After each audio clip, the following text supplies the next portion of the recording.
Hi, how are you? I'm Julie and welcome to the Purple Fox Kitchen. Today we're going to be making Thai lettuce wraps. This is one of my all-time favorite meals. My fiance and I eat it probably at least once a week, and hopefully it'll be one of your favorite meals too because they're so easy and so delicious. So the first step to this is getting your ground chicken. It looks just like ground turkey, ground beef, everything. It comes in 1 pound and that's how much this recipe is. So you want to preheat your pan, get it nice and hot, which mine is preheating now. I am going to use sesame oil just to give it that Asian flavor. You can use vegetable oil, you can use avocado oil, it doesn't matter, but I enjoy using sesame oil because of the Asian theme that we're going with. So put about a tablespoon or 2 in there. And then you're just going to dump your chicken right in there.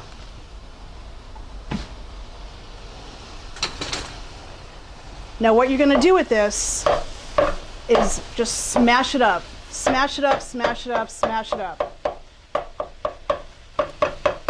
And you're going to want to brown it and just keep mixing it and smashing it, and you want it to be in like little crumble pieces.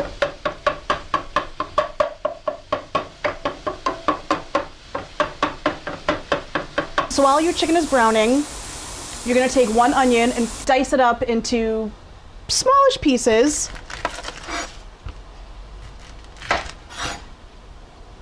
So I always cut my onion in half first, and then you just peel the skin off.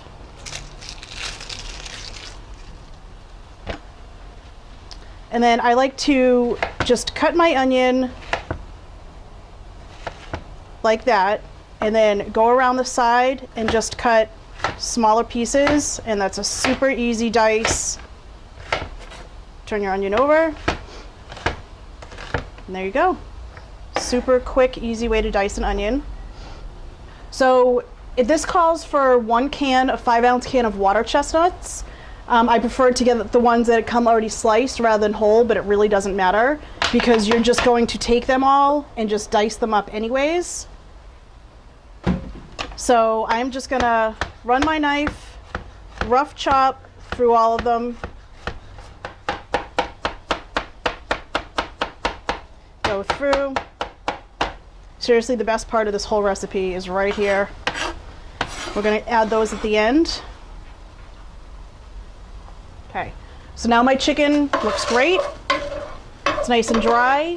If by any chance there's any extra water that accumulates at the bottom of your pan, you want to make sure you strain the water out. You don't want to keep that water in there. But mine dried up very nicely. So then what I'm going to do is add the onions.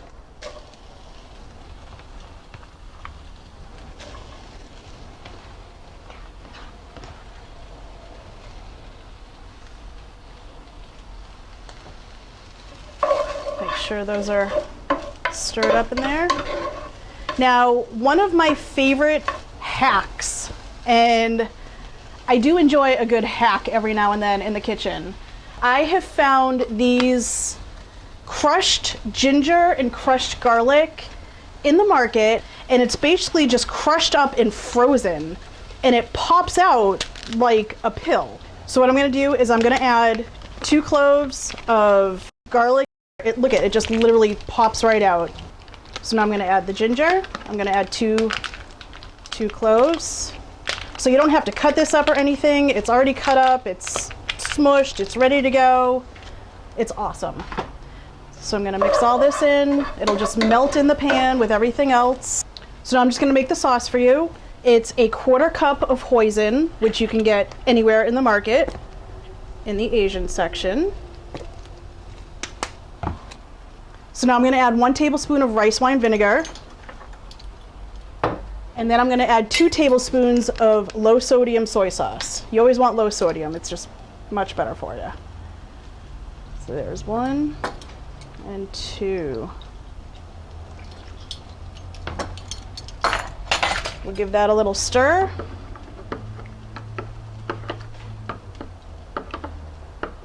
And then we're going to pour this right in.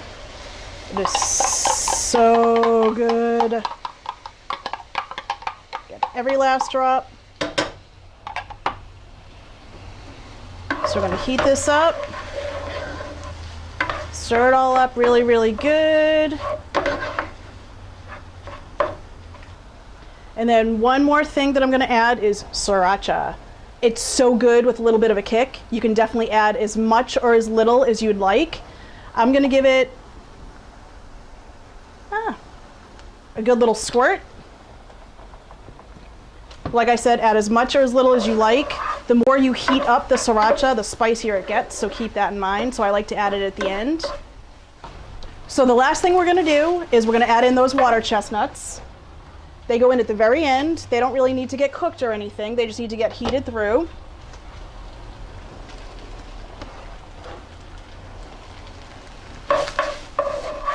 And then that's basically it. Just want to cook this for maybe 30 seconds. Get them warm. Gonna turn off the stove, and now we're just gonna take a little taste, make sure the seasoning is proper, make sure it's salted good, and make sure there's enough sriracha.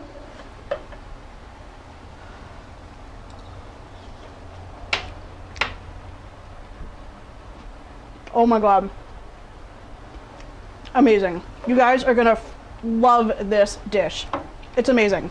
So what you can do is, because they're lettuce wraps, you can use Bibb lettuce, which I know a lot of restaurants do. I've done it in the past as well. It's a great vehicle, but I find them to be a little floppy sometimes. So my preferred vehicle for lettuce wraps has become romaine lettuce. So you can see that the top is a little wilted, so I'll cut that off, and then you cut the ends off. Make nice little vehicles for your lettuce wraps. Take them apart, check them out, make sure they all look good. You want to give them a nice rinse, clean them off, dry them off really, really well. Make sure there's no water in there.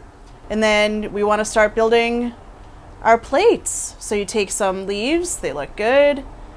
You want to put in the filling as much or as little as you like, but trust me, you're going to want a lot. And then if I have people over, sometimes I'll just put all the filling in a bowl, put all the leaves around it, and they can help themselves, make their own bowls, their little boats, and enjoy. You can garnish with scallions or cilantro, whatever you like. They look beautiful just like this. And now I'm going to give them a taste. So good. Have a good day.